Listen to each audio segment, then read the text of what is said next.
Hello friends, I'm back with another Pokemon X and Y Wi-Fi battle. Now, this battle right here is against, I believe it's another passerby, Japanese guy. Now, a while ago, Robotnik is Sexy was going on about Mega Medicham and his bulk up set. So I decided to make a team based around Mega Medicham. And just, I had a whole bunch of battles with it. The team did really well for me. And, excuse me, this team is sitting in front of you right now. I do have a little Norm in my nose pass to help set up my Stealth Rocks and Volt Switch and help me deal with, you know, flying fire types such as Charizard and Talonflame. Also, I have my Samurott, which is the bulky mix set that I made with the Scald, Assault Vest, Ice Beam, Air Cutter, which I still think is a very unique egg move for it, with Aqua Jet priority. Then also the Mega Medicham with the bulk up, Drain Punch, Ice Punch, and Psycho Cut. I didn't want to use Zen Headbutt because I didn't want it to miss, and I like Drain Punch because it is a form of recovery in which most Megas do not have. Also, I have Trick Room Trev on here because I love Trick Room Trev.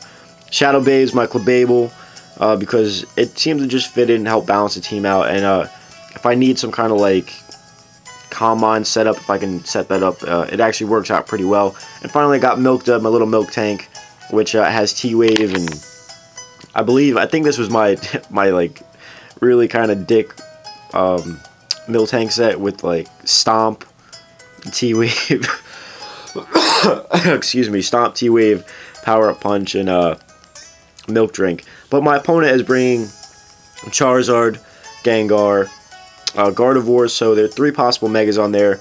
This is Passerby, so you never know if people are going to bring Mega Gengar or not. There's the Noivern, excuse me, Noivern, so which is very speedy, so if I can catch that guy in the Trick Room, he should not be a problem. Same thing with the Ambipom. Oh my goodness, excuse me. I'm just coughing everywhere. And finally, there's a Milotic, so we will get right into this battle. But honestly, I do enjoy using this team. It is a lot of fun for me to use. And I like using Mega Medicham, which, speaking of, I'm very excited to use the new Fighting Mega in Mega Gallade. So I want to get that Stone Quick and see how that guy fares out. So I'm going to end up leading off with Norman. He's going to lead off with the Milotic. And I'm alright with that. I just want to get my rocks up, because according to the team preview, he does not have any kind of spinner, and that he does have a Charizard, which will lose 50%, and also there's a Gengar, which, you know, usually we do see any kind of Focus Sash Gengars, so he's going to Scald me, does not take me down to my Sturdy, and he's going to end up getting the burn, but I did get my rocks up. Now, the fact I know he's probably going to go for another Scald, I'm going to go into my Capri here, but he's going to switch it up. He's going to go for the Dragon Pulse, so that's a good play on his part, just going for a coverage move, just to see what he can get. Now he's going to end up going for a Scald, probably fishing for a burn, and it's going to give me an opportunity to set up my Trick Room. Now, I want my Trick Room up because most of his team is speedy. If Trick Room's up, I beat the Gengar, I beat the Gardevoir, I can beat the Milotic, I can do decent damage to the Noivern. It's a very good thing I want, because Trev really kind of messes his team up as long as Trick Room's up. Excuse me.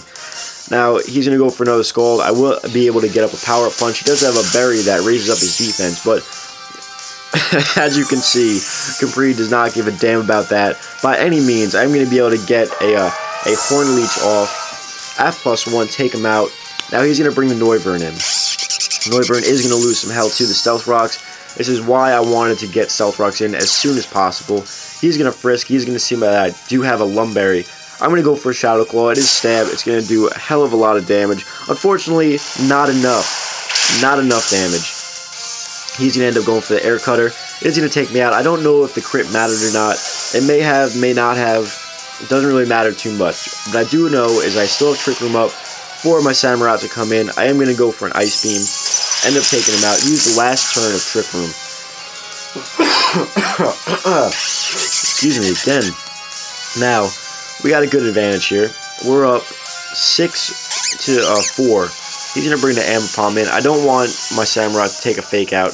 So, I want to bring Norman back in. So, Norman's going to come on in. He's going to end up taking this fake out. It's going to do absolutely nothing to him. Look at this damage. Bop, nothing. It does, like, I don't know, like 9 HP. I wasn't looking, but it does a lot. So, Burn's going to come in. I see that he's not running any kind of Life Orb. So, I'm like, alright. fake out. He shows me power up punch. I'm like, alright, he's going to take me out. Now I have to deal with an Ambipom that's at +1. That is a very scary thing. I'm going to bring in my wall. I believe that this Miltank is specially defensive, if I'm not mistaken, because my special wall should have been Norman. He's going to show me Protect, and I wasn't ready for that. He ends up showing me, or revealing now, that he is a last resort Ambipom. That, holy cow, well, no pun intended, but that is a ridiculous amount of power coming from an Ambipom. I believe it's base 140, at +1, and stab, and we live it. I don't even think we're defensively invested. I believe we're fully specially defensive. We live it. I can end up going for a power-up punch, because I don't remember what my other move was. I think it may have been Stomp, but I didn't want to be the guy who's going to be like, oh, I'm going to Stomp, power-up flincher, blah, blah, blah. He's going to end up going for another power-up punch, which doesn't really mean anything, just because he's paralyzed now, and he's kind of irrelevant at this point. So I'm going to be able to outspeed him now. He is at +2, but that is credit for a very unique set. Fake out, power-up punch, and if you guys don't know how Last Resort works, is you have to use all your other moves before that move becomes relevant. But we will end up taking him out with a Scald. The Gengar's going to come in. I know we could eat this hit up because we are max HP. I am running the Assault Vest. I will be able to go for a Scald, see how much it does. The Sash is broken if it was there. He's now in a revengeable range where Aqua Jet is going to be able to take him out. That's why I absolutely love running the Aqua Jet on my Samurott for situations like that, where I don't have to take another Sludge Bomb, and we're still sitting at a really good amount of HP. Now I'm going to switch out. I wasn't sure if this was going to be Mega or not. I know if they're not Mega, normally they are Scarfed. And also my defensive wall was Clefable as well. So I end up switching this in. I know I could take a Psychic. And I do take it relatively well. And I do have the Citrus Berry in case it did do over 50%. But I kind of just had to end up using my Shadow Babes for a pivot switch here, which really didn't make much sense because I ended up switching right back out to my Samurott. But regardless, and at this point, I still believe that it's Scarfed. As you'll see in a second, it's actually not Scarfed, but he's going to end up taking me out with a Psychic.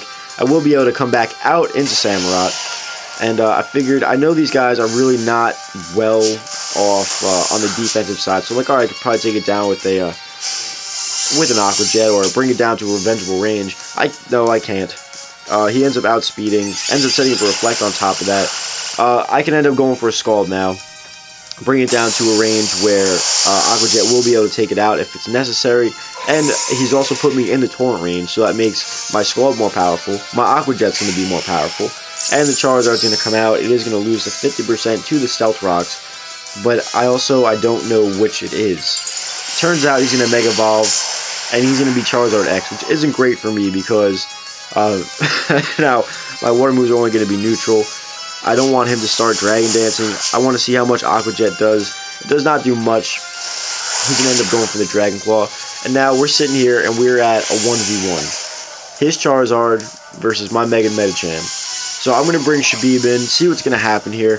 I'm going to Mega Evolve. Unfortunately, he's going to outspeed me this turn because his base speed is still 100. My base speed does not become 100 until after I Mega Evolve. And I don't have Fake Out either. So he's actually going to show me that he is a mixed Charizard X with Air Slash. Does way too much damage. I'm going to end up getting a Drain Punch off. And that's going to end up almost taking him down. He has just a little bit of health. Now, if he wins this speed tie, he wins. Fortunately for us, or if he's not running, max speed. But the way I saw it was he needs to win the speed tie to win the game. I need to win the speed tie to win the game. Fortunately for us, we end up winning the speed tie, go for the Drain Punch, and end up taking him out that last little bit of health that he did have. But this is another Pokemon X and Y Wi-Fi battle, and I hope you guys did enjoy it. What I'd like to know is, what do you guys think of the team? And here's a comment question of the day.